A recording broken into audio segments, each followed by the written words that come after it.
All right, welcome back. So now discussing some clinical features of depressive disorder.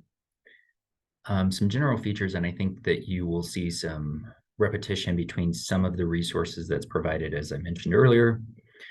General features of depressive disorder would include severe, persistent low mood that is pervasive across all situations and unresponsive to circumstances, even those that would normally lift a person's mood, can be precipitated by a live event, a marked loss of interest in all activities, feelings of excessive tiredness, loss of energy, and initiative.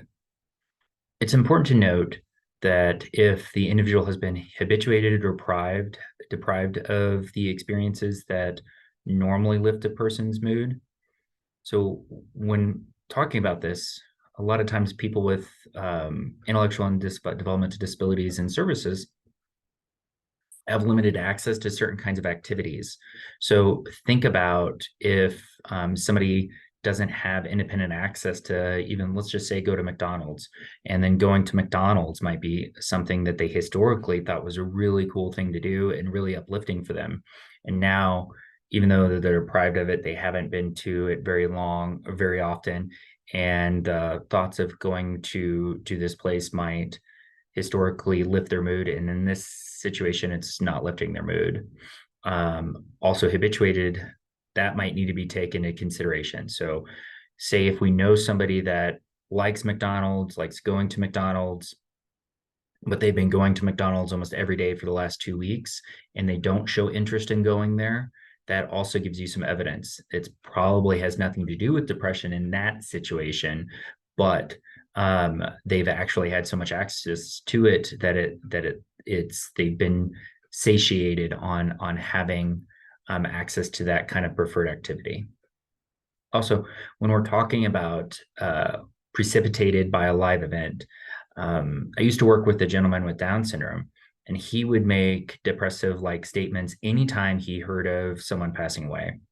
It did not matter how, it did not matter if he actually knew the person or not, but he would engage in behavior because he learned from previous experiences that those types of statements would get a lot of comfort returned.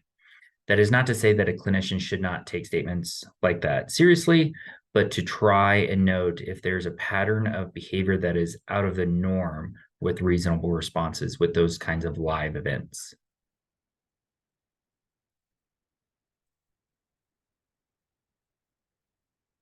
Some biological features for depressive disorder: sleep disturbance, change in appetite, significant weight loss not due to dieting or any other physical illness, psychomotor regression or agitation, decreased libido, mood dysregulation in the morning.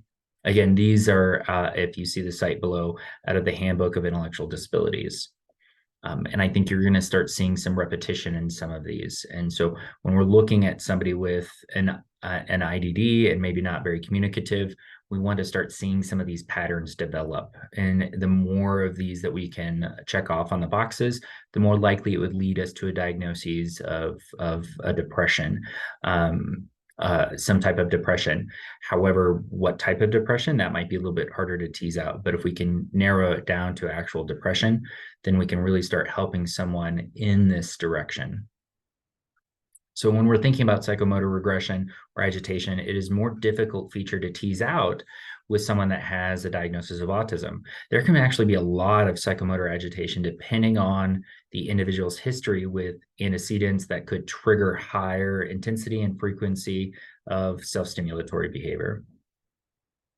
Also, discussing libido might be uncomfortable for some clinicians to discuss, but just because an individual with IDD might not participate in sexual activities with others does not mean that they aren't engaging in some sexual activity.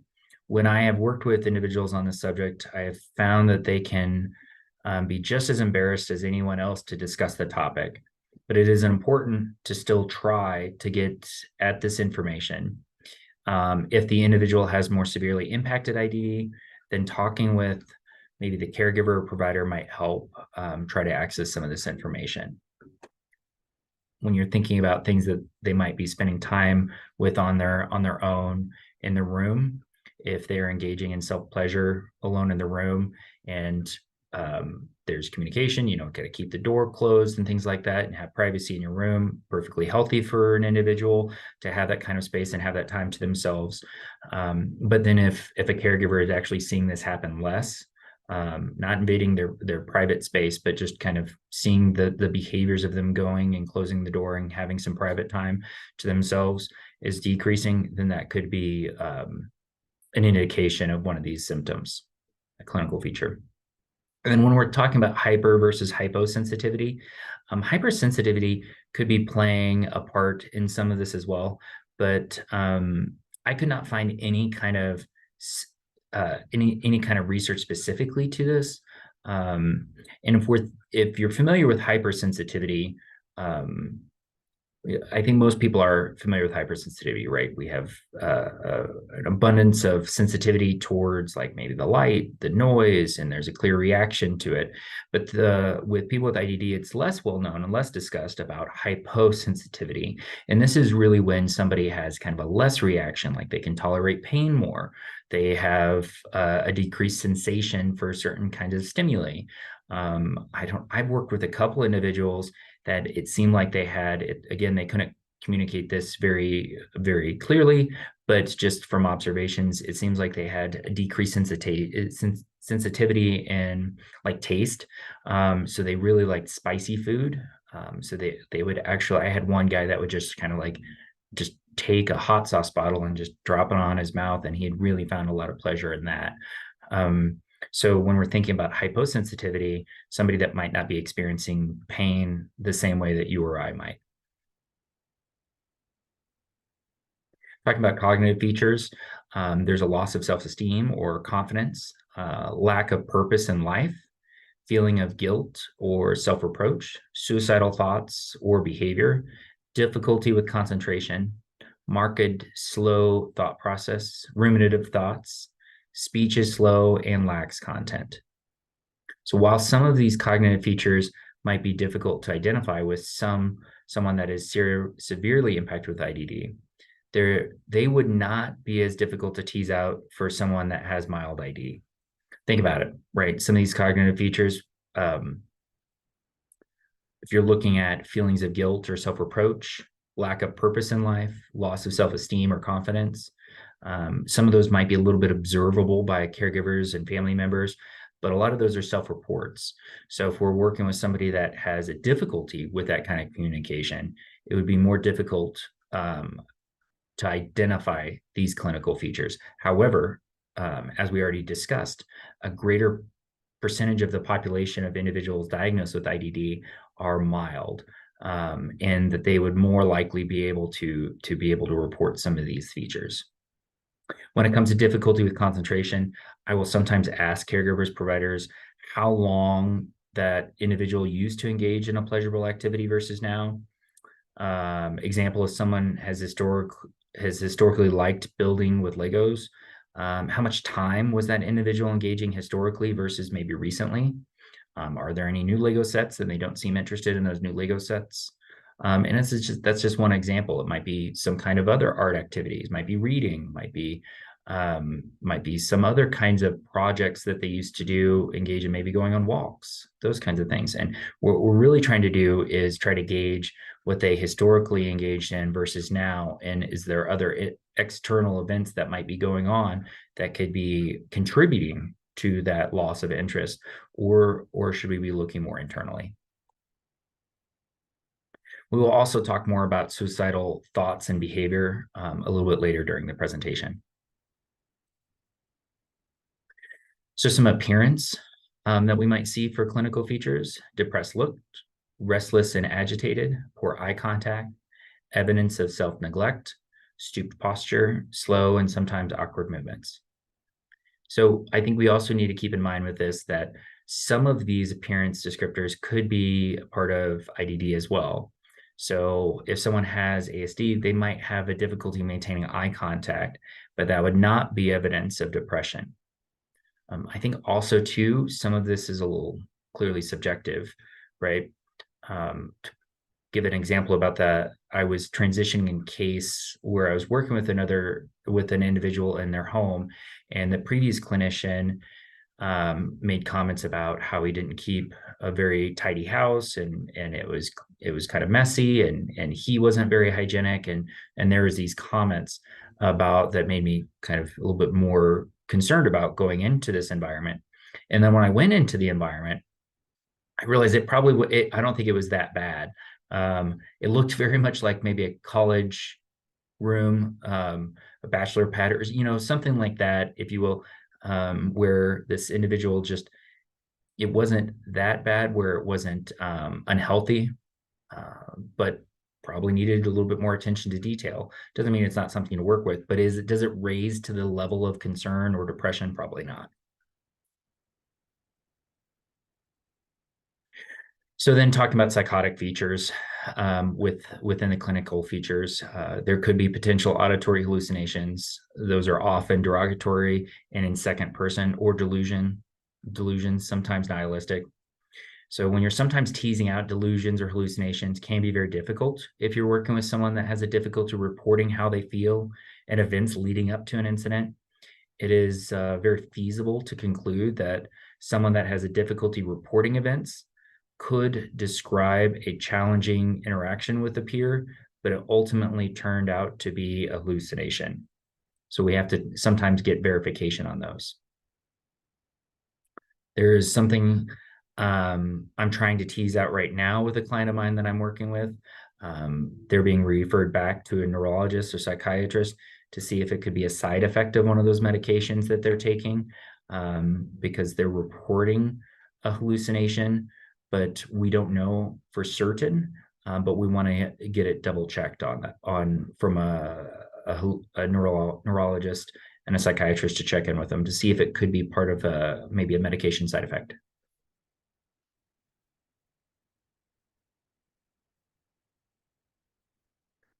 Here's a good little graphic of kind of talking about the symptoms of depression. So keeping these again in mind when we are working with somebody at IDD, and very similar to somebody that's neurotypical, right? We want to look at these. We might not get into the small aspects, the minutia of depression with maybe somebody with IDD, but if we can look at it more of kind of a whole, some of those general concepts of depression, of what we're looking at, and it would lead us to a better idea if this person is actually depressed.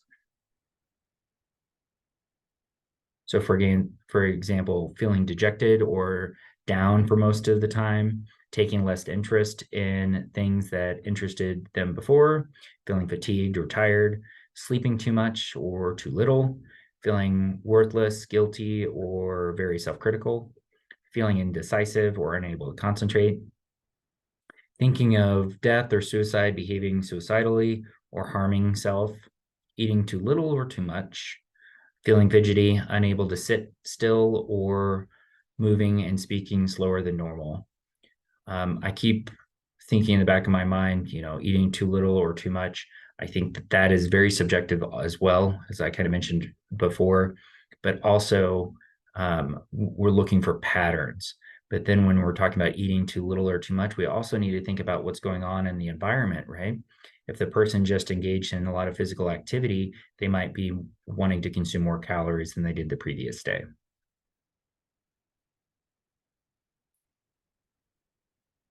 Some criteria as it relates to intellectual disability. So unspecified depressive disorder and other specified depressive disorder could be used most often with diagnosis of individuals with IDD that fall close to that depressive order criteria. These two diagnoses provide the clinician with the flexibility to provide the diagnosis, but have difficulty due to reporting and identifying all the criteria for a specific diagnosis outside of these two options. Talking a little bit about prevalence. So this is out of the Handbook of Intellectual Disability. In people with ID, depression tends to be more severe and enduring than in the general population.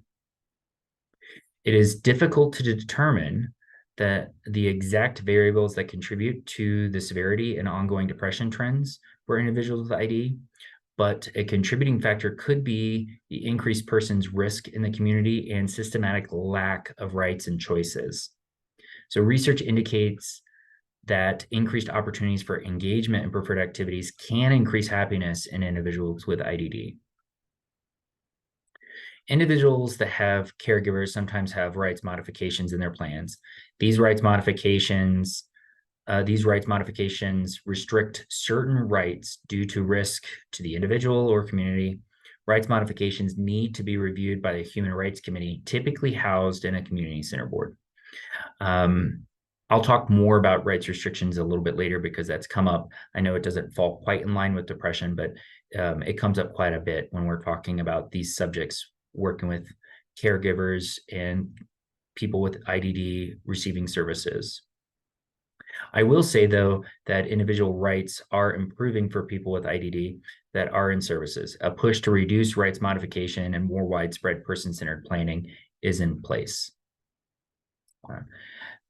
Regards to some of these choices, sometimes choices are just simply overlooked by caregivers and choices are made for the individual. So if we're thinking about somebody that's in services, let's say a host home provider, that they are receiving services and a lot of times the dinner is kind of picked out for them. Activities sometimes are overlooked and are picked out for them. Maybe day program services haven't changed in a while. Maybe they originally chose them, but they haven't changed in a while. So you're just having a lack of new experiences and novel experiences, and it's really reducing probably some enjoyment. But then you have a look of kind of that systematic lack of rights and choices for somebody, and not that it's legal, but we just see those kinds of systemic problems for those individuals, and choices are made for them. And it's hard to, sometimes it's hard to get at exactly what they want, but more often than not, I think I see that the choices are overlooked. And you can think about if your choices were removed or reduced, that could induce some depression as well, or depression-like behaviors.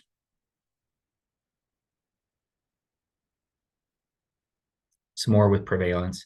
So prevalence of depression-related disorders are reported as high as 7% in the general population. This is from the DSM-5.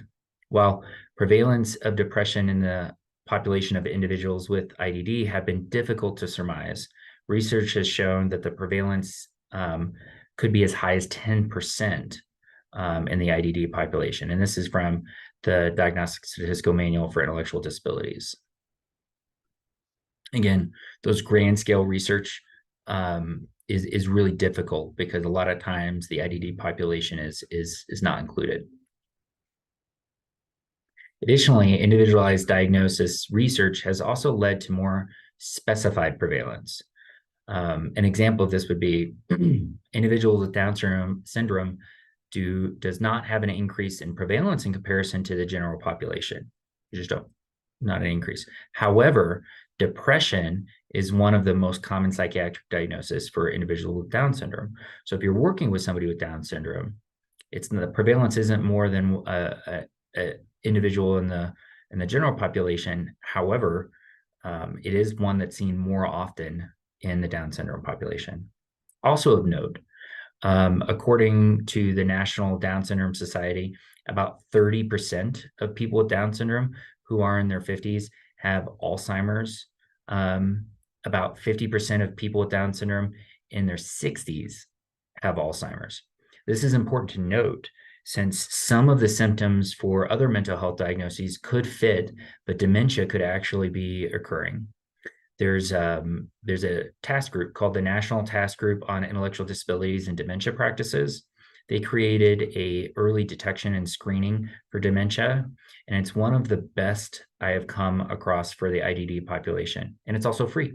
It's a screening tool. It's a great way to get kind of some baseline data of skill sets and where we are now, where the caregivers might have seen them before, and then you can administer the questionnaire again in 6 months, and it'll give you kind of a good idea if we are kind of maintaining skills, reducing some skills, or even improving some skills. So it's a great free tool. I'll include this in the references at the end of the slides as well. but I'll state it again here if you want to look it up. It's the National Task Group on Intellectual Disabilities and Dementia Practices for Early Detection Screening for Dementia. If you Google it, it'll pop up. It's a great tool. There's instructions on how to administer it, but it's not really complicated. I'm sure everyone here listening to this would be able to administer it. It's pretty easy. So please look it up. It's a really good resource and it's free. I love free resources. This is an article out of the American Journal of Intellectual Disabilities. The associated risk factors for depression and anxiety in adults with IDD. It's a 5-year follow-up. So the current study used a longitudinal database or data set, excuse me, to explore demographic, health, and psychosocial risk factors of anxiety and depression in adults with IDD. Women were more likely to have depression, while older adults, people with autism, and people with hearing impairments were more likely to have anxiety. And sometimes we see dual diagnoses with these as well. Sometimes somebody can have symptoms of anxiety that mimic depression and vice versa. So both depression and anxiety had an accelerating trend over those 5 years study. So really what this shows us is that people without support are going to continue to get worse, right? There might be a little bit of a dip there at the end for depression on this scale, but the trend lines have them going up. So the mental health is absolutely needed for this population and really should be a focus. And we're still working on some of those research to give us better tools to use while working with this population. Out of the Handbook of Intellectual Disabilities, some biological risk factors for depression. As with general population, a range of biological, psychological, and social factors are implicated in the development of depression in people with IDD. Some of those biological risk factors for depression: genetic predisposition, so for example, hypothyroidism; biochemical or neurological abnormalities; epilepsy; sensory impairment; physical illness; general medical problems; side effects of psychotropic medication.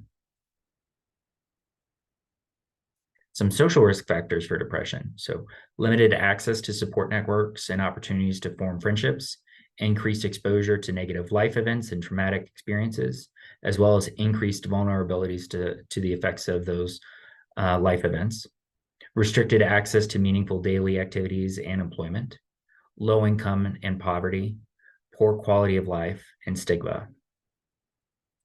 To kind of continue on to this, I think limited access to support networks and individuals, let me repeat.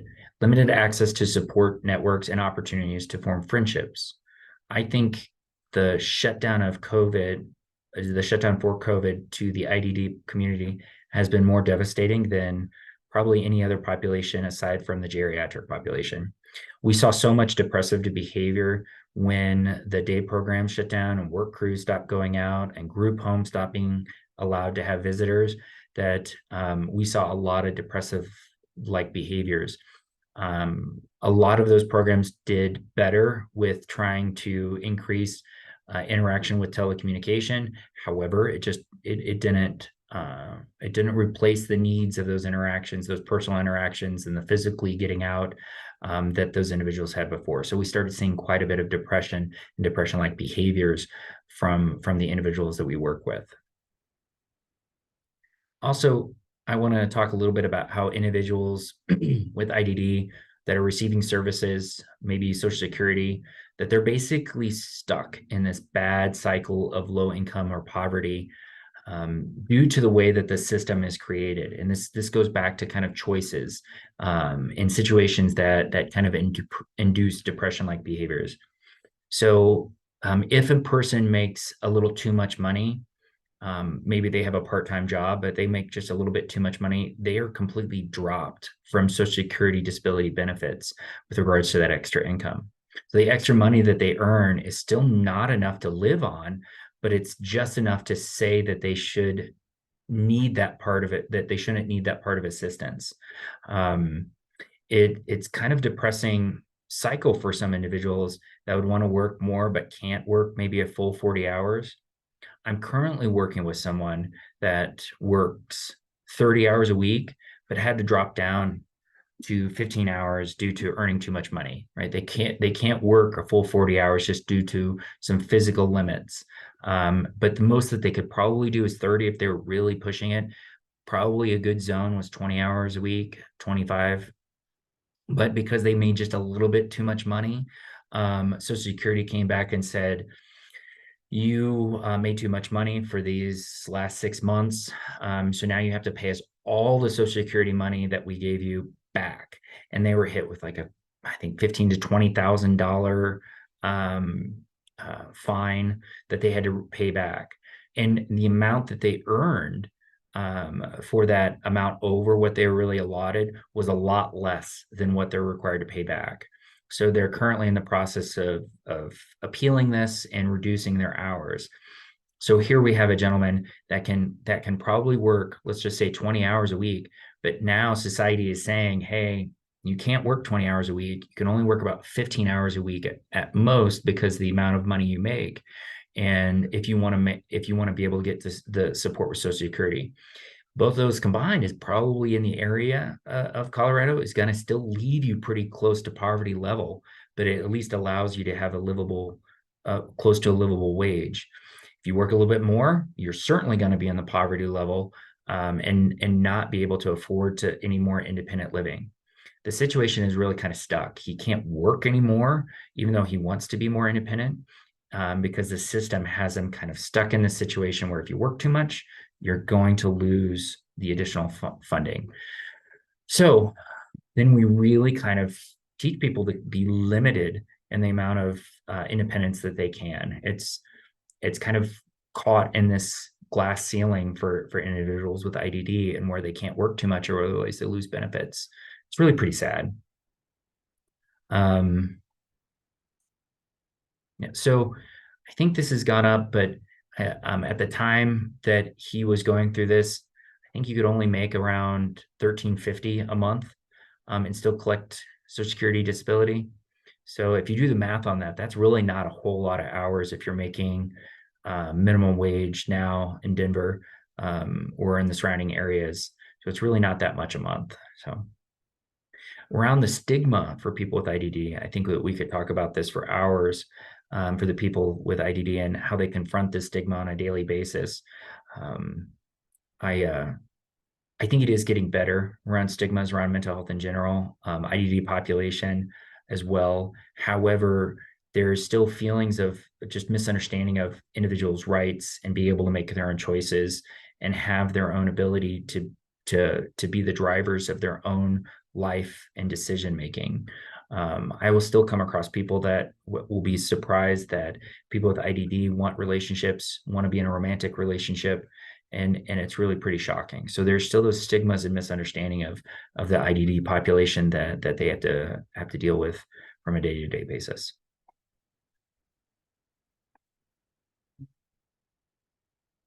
There's some psychological risk factors as well.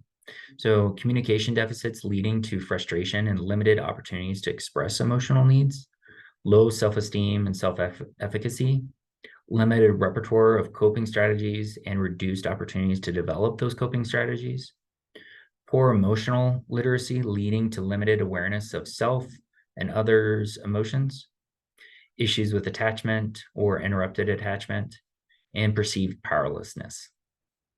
Attachment is actually something that we come across quite a bit with working with people with IDD. I've had to work with several groups and on several programs helping individuals with ASD get used to moving out of their parents' home once they become an adult. I've also had to work a lot with adult individuals that get bounced around from host home to host home, that they never really feel comfortable staying in one place at a time. So there's a lot of challenges when you have somebody that, going back to the person moving out of their home, that have challenges with change. And now we're saying your time to graduate to move to a little bit more independent living. So out of your parents' home to increase that kind of independence and feeling of, I guess, normalcy in comparison to peers their age. And then we also have that those individuals that maybe the host home providers can't handle some of the behaviors and some of the requirements of the individuals, and they end up getting bounced from host home to host home. So then I've had individuals go from host home to host home and never even really unpack because they just don't feel settled in any of the environments. And it's really pretty sad, because think about how many of these depression risk factors could creep up based on somebody feeling not wanted and dejected from home to home.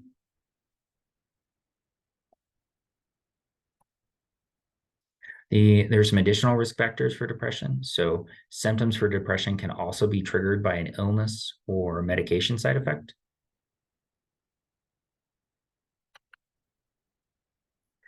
Behaviors such as being withdrawn, easily agitated, increased lethargy, and decreased interactions with preferred people and activities could also be triggered by an illness or medication side effect. So that's important to note.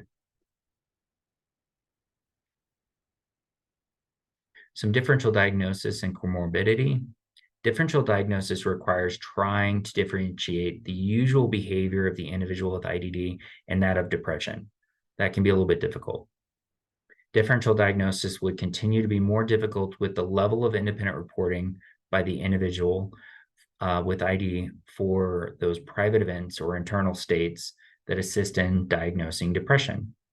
That is to say that the more reliably someone is able to report how things are going internally, the more accurate the ability is to provide a specific diagnosis accurately, right?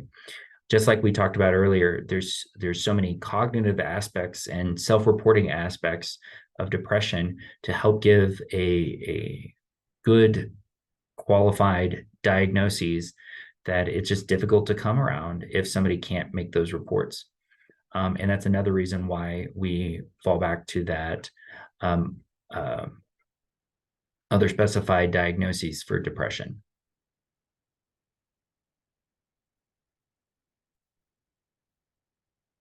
Differential diagnosis comorbidity continued. Some medical evaluation should be considered, as physical distress or pain can also mimic the symptoms for depression. And as individuals with ID might have increased psychomotor movement and can be misdiagnosed with ADHD or bipolar. High rates of comorbidity have been found for individuals with ID for Axis 1, with mood and anxiety disorders being the most common. An example of this could be an individual on the spectrum engaging in high frequency intensity of self-talk and be misunderstood as a hallucination. I was working with an adult gentleman who would engage in a lot of scripting behavior. That's when you're just kind of repeating back something that he might have seen in the past, and he had a fascination with Winnie the Pooh, and he would watch Winnie the Pooh videos. He had a stack of old VHS tapes, and you could tell the lines that he really liked. He'd watch them over and over again because they'd be really kind of worn down. You'd watch the video and then get to that section and it'd be kind of a little bit more blurry than the rest of it. It just got a lot of use.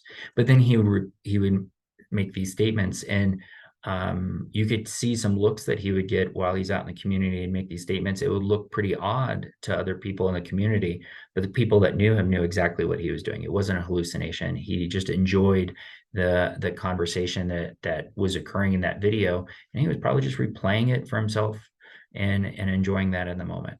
Of course, he was happy during these times, but you could also see somebody being frustrated and making the same kind of engagements, right? There's something that's been played and they'll make those kinds of statements. I also had a gentleman similarly used to like some of these,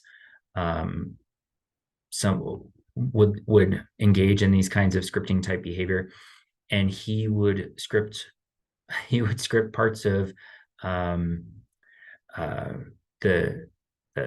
TV sitcom, not sitcom, the talk show Jerry Springer. And if you can imagine some of the content that was on Jerry Springer, if you just heard a grown man talk about it, and he would say it with enthusiasm, you can imagine some of the looks and some of the nervousness that it might come up because Jerry Springer was controversial in itself, and so that he would make some of these comments in the community, and he even got the police called on him one time for it.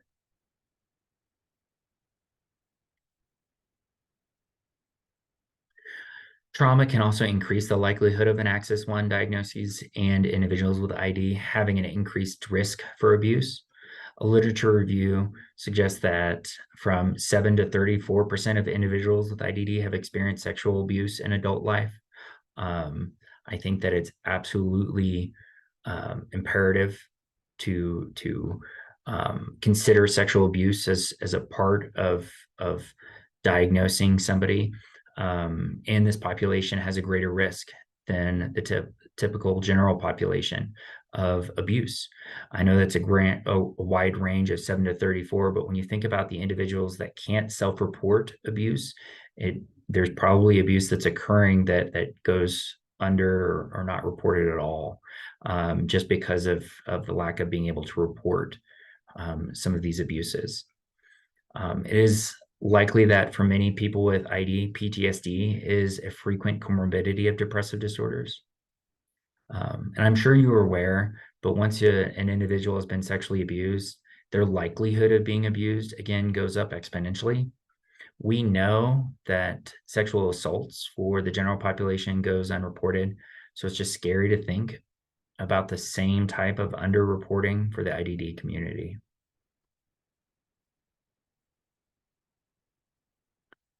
There's some, in discussing depressive disorder research, there's limited research on all the depressive disorders with regards to individuals with IDD. We've already talked about that. Major depressive disorder has been researched the most out of the depressive disorders, but many individuals with IDD failed to qualify for the diagnosis in studies due to having too many symptoms that fall under that criteria. This is believed to be due to the lack of expressive communication for those individuals with IDD, being able to self-report. I'm sure we're all aware of reading research journals and probably done some research ourselves.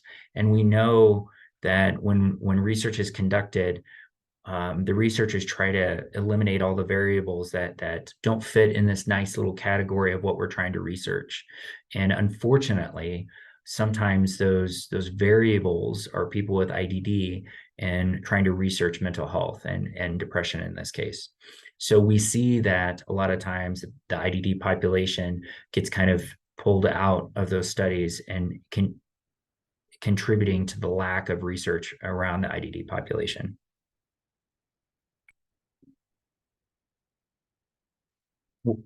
Talking about one study in the Journal of Intellectual Disability and Research found the 8 most frequently reported symptoms for individuals diagnosed with depression. And I want you to take note of some of these top ones. Anxiety, 86%, irritability, 66%, depressive affect, 66%, loss of interest, 54%, social isolation, 54%, lack of emotion, 49%, sleep disturbance, 49%, and loss of confidence, 49%. So for people with IDD, it is difficult for caregivers and parents to pick up on behavior that does not bring attention to their challenges. So it makes sense here that anxiety and irritability would be at the top of the reported symptoms, as they are more likely to draw attention.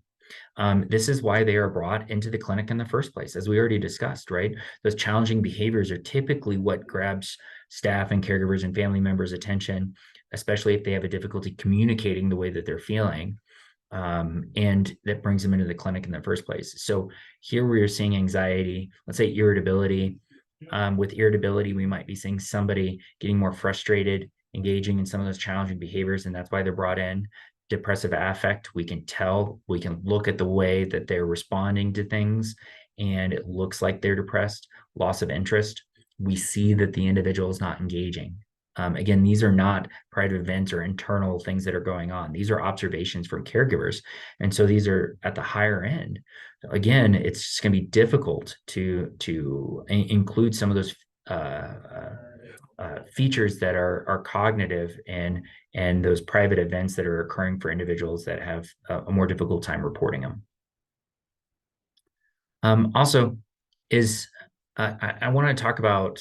I mentioned it earlier that if everyone is kind of familiar with those residential place settings for the IDD population, if somebody's in services in the adult IDD population world, they could be residing at home. They could be residing in a host home provider, which is kind of similar to a foster care situation where the provider might have one or multiple individuals that they're providing a home to and some services to that are paid by the state. There's also group homes. So those are some more likely residential settings that you might come across while working with an individual with IDD. Of course, there's also group homes, I'm sorry, day program settings for while they're engaging in maybe some independent living skills training, activities that are fun for them, going on outings. There also could be job coaches and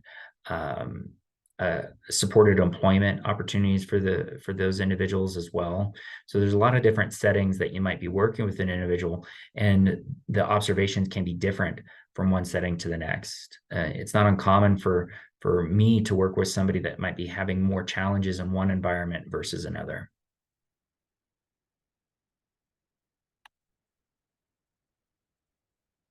Adults with mild to moderate intellectual disability. Individuals with mild to moderate intellectual disability tend to be able to provide more evidence to be given to a depressive disorder. Instances of aggression, while still present in some, also tend to be lower with individuals with mild to moderate ID. Clinicians can typically obtain information from the individual and their caregivers to assist with diagnostics. Now, talking about adults with severe to profound intellectual disability, as previously stated, cognitive symptoms of depression are not typically described in people with little to no verbal skills. Aggression as a symptom for depression tends to be higher for these individuals. Individuals with profound ID are less likely to meet full criteria because they cannot meet cognitive criteria and thus just tend to fall under the categories of unspecified depressive disorder and other specified depressive disorder. Children and adolescents. Many youth with symptoms of depressive mood dysregulation disorder eventually develop a depressive disorder. Major depressive disorder occurs in similar rates adolescents as in adults in the general population. The DSM symptoms of depression have been found at high rates in children who have ID as well as identified psychiatric problems. Now talking a bit about suicide in the ID population. Assessing suicide risk in individuals with ID may be a challenge. An assessment should help determine risk and prevention opportunities, warning signs, intent, and planning, and integrate these inputs into a clinical formulation of risk. However, intellectual disability may impair language skills and the ability to accurately describe feelings and experiences. In some cases, the assessment may rest heavily on third-party reports, such as those host home providers, day program providers, family members, anybody that knows the individual really well. So a study out of the Journal of Intellectual Disability identified 13 papers that reported on risks for suicide in persons with ID, with the most common factor being the presence of a comorbid mental health issue. Other identified risk factors included level of ID, age, social support, physical health issues, and previous self-harm or suicide attempts. The current findings indicate that support staff recognize the capacity of people with ID to conceptualize suicide, note the existence of suicidal discussions and behaviors, and report on actual suicides. While this is an area that absolutely needs more study, it is also important to note that this study was a review of interviews by the staff. The staff recognized that the individuals have engaged in suicidal ideation, but typically do not have a plan or means to carry out that plan.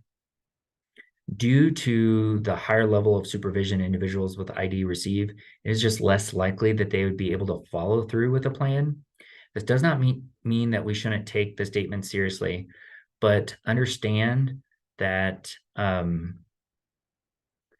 they would not necessarily warrant contacting the police or sending them to the hospital if the environment is managed safely. With regards to the environment, making sure it's safe, you might want to ask yourself, does this person live with a host home? Do they have access to certain dangerous objects? Is this person ever left alone? If they are, then it increases the risk. If they're not, then it probably decreases the risk, clearly. So you might want to have more of a conversation about what those environments look like and is the risk level really there? In my experience, working with the IDD population, just because of the environment and the support that's needed, it's less likely that somebody's going to be able to engage in suicide just because of lack of access to certain things, right? For the same reason I mentioned, it's difficult to access illicit drugs or even a medical marijuana, or excuse me, just a marijuana dispensary. Be the same challenges, if not greater, for somebody to go and purchase a gun or even go purchase a pocket knife, for that matter. And a lot of times, if somebody is wanting to engage in some kind of self-harm that way, they might think about using a large dose of their own medication. However, a lot of times host home providers and family members actually supervise medication distribution, so they don't have independent access to medication. So I think you got to take these things into consideration as well, because the environment is typically a little bit safer than the general population. So if you're wanting a way to kind of evaluate some of those risks, here is a kind of a diagram of where you can help kind of evaluate whether this is something that is a heightened level of risk. And when looking at this, think of NSSI as non-suicidal self-injury. So let's look, has this person had past suicide attempt or non-suicidal self-injury? If yes, then it immediately moves to a higher risk. Is there current suicidal ideation? Let's say there is. Is there currently a suicide plan or intent? Sometimes when I've worked with individuals, they might get that far where they have a plan of suicide or intent, but they actually have no means of following through with that plan, suicide or intent, and there's typically not even gestures that I work with this population. I don't want to discount the fact that there could be, but just my personal experience, it's less likely in this population than in the general population.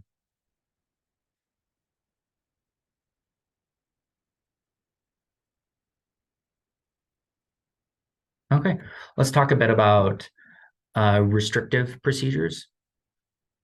Again, this isn't specifically about depression, but with the other presentations, we thought that this would be a good presentation, a good part of my presentation.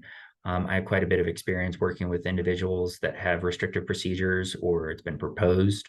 And some of this is state law and regulation. So don't be frustrated with me about the language. Just try to understand that these are some of the regulations that when you're working with the IDD population that the families, the caregivers, and the staff have to work within these regulations. And they're also there to ensure that the rights of the individuals aren't being violated. Okay. So what are restrictive procedures? Let's think about these on a grand scale. It's when staff is intending to bring a person's behavior into compliance by doing any of the following: limiting a person's movement or activity against their wishes. That seems pretty clear cut, right? Maybe we're physically restraining somebody, or we're taking something away.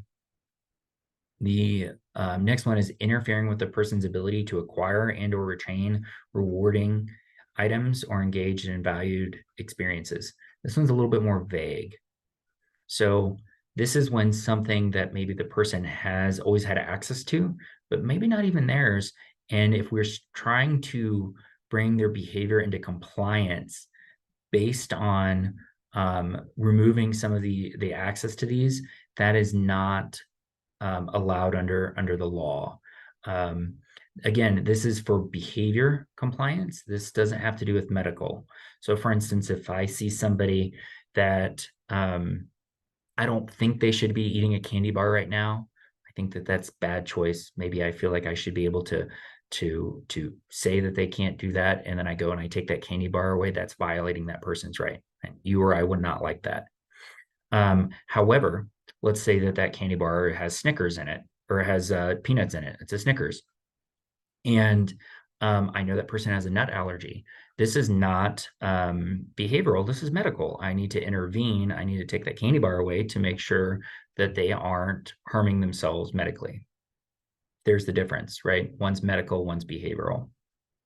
So also another example is if you're trying to use as a way to kind of motivate somebody, limiting access and then using that limited access to then have them earn based on some kind of reward system. That could also be a rights violation because you're limiting their access. A good example of this is if I'm working with a host home provider and the individual I'm working with lives with them, and the host home provider is paying for the cable or internet, something like that, and they say, hey, I haven't been getting a lot of cooperative behavior. I think I'm going to make them have to earn that internet access or that cable TV. But right there, you've switched from something that they've had constant access um, to something else for a behavioral purpose, and you're not allowed to do that. That would be violating somebody's rights. It'd be different if the host home provider was just saying, this is getting too expensive for me. I don't want to pay for this anymore. You're not violating their rights because it's not a behavioral change for behavior. It's a change for financial reasons. It has nothing to do with behavior. So there is a difference there. When I've worked with other LPCs that aren't really familiar with these restrictions, they have tried to implement some of these suggestions with the families and caregivers, and just we're kind of unaware that they're violating the law for these individuals in service. And if you're interested in the law, I have it cited here at the bottom of this slide. Please look it up. Of course, it reads like legislation. It's not super fun, but that's the basic gist of it. Again, this is specific to individuals and services that have IDD and the providers that support them. This could go for host home providers, group homes, day programs. It can even be applicable to parents that are through the family caregiver model. It's really for paid providers of these individuals. So a parent can go one moment of what would be technically a rights restriction if they are not a paid provider, but then as soon as they become a paid provider for that individual, and it becomes a rights restriction. Let me give you an example of this as well. So I was working with this older individual, this adult woman, and the parents weren't paid providers leading up, and she was in her 30s for quite some time. And she would engage in dangerous behavior in the car. So there's this little device that you can put on the seatbelt clutch that the metal part goes in, and it locks it in place, and they can't push the button. It's basically like a little cap that covers it with a slot for that seatbelt to slip into. Now, you can't push the button down to release it. So there's a risk there, right? If there's a car accident, there's a risk.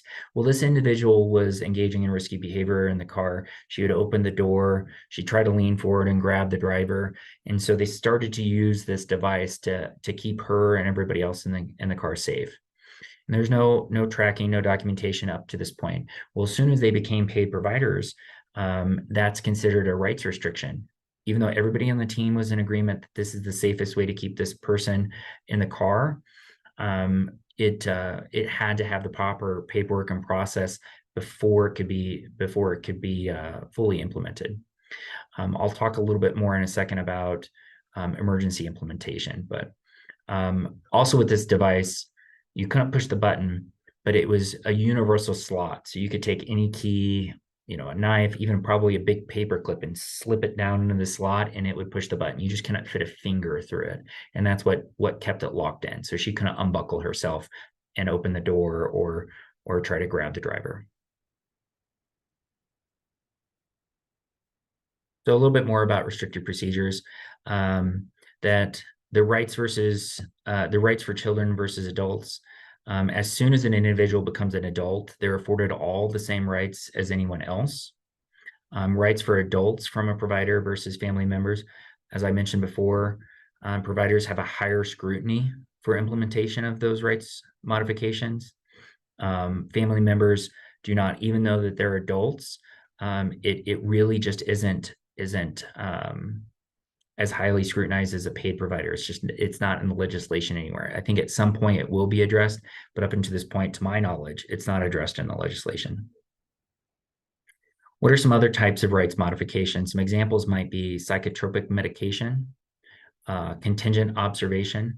Now, again, that's a state term. Contingent observation is basically when somebody is required to sit out from a group. They're not in their own room. There's no timeout. It's that they are separated from a group and they're required to watch the group's activities from afar because for whatever reason, their behavior has made it so that they can't join the group. And so somebody has deemed that they need to step away from the group and observe from afar.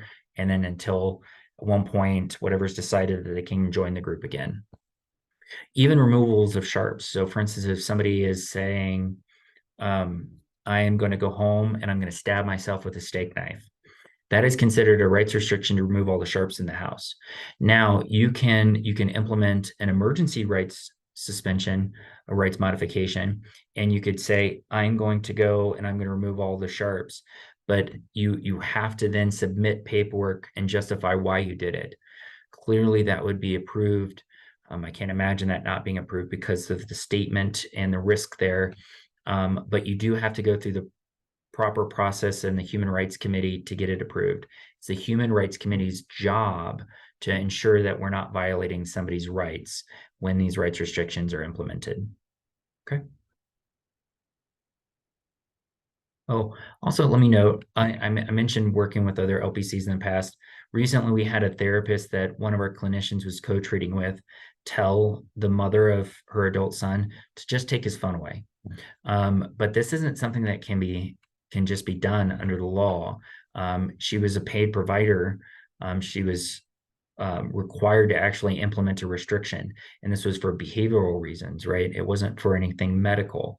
So there needs to be a plan in place, and it actually has to go through rights restriction. It was his phone.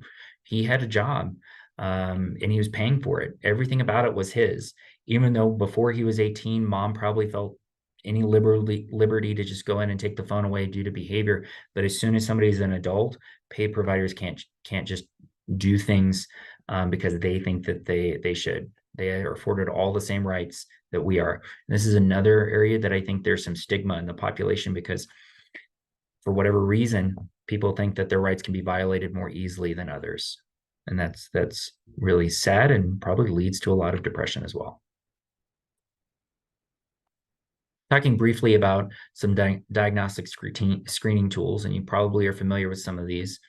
The Beck Depression Inventory, the Aberrant Behavior Checklist, depression in adults with ID, and the Diagnostic Assessment of Severely Handicapped, the DASH-2. The DASH-2, while appropriate in the diagnosis of psychopathology, in people with ID, it does not appear to monitor changes in problem behavior as well as that ABC screening tool.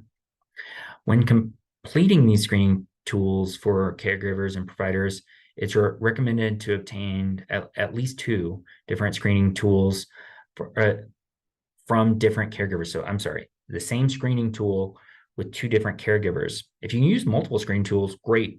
But really what we're looking at is trying to get 2 different observers so we can get some inter-observer agreement, right? Maybe one person seeing something in a different environment than another person. And if it's truly depression, we should probably see similar behaviors of depression-like behavior in both environments. And if it's isolated to one, it can give us more evidence that maybe it's not true depression. Maybe it is, but it gives us a little bit more evidence. So we're trying to get at that inter-observer agreement. Also, I'll mention that depression in adults for ID, the checklist for carers, it's out of the Monash University of Medicine. I think that's either think it's Australia or New Zealand maybe, but it's a free resource as well. And this is just a checklist for caregivers, and it has a list that you would just interview them, and it's really pretty easy to implement. It's one that's really good to just kind of keep and gives you a little bit more help and with some of that diagnosis, or at least leading to a diagnosis. These are really good to start, create a baseline with, and then later in check in again. So if you like free resources like I do, check out that Depression in Adults with ID, the checklist for carers. That's a good one. Okay, I'm gonna stop the video here and take another break, and then we'll start again.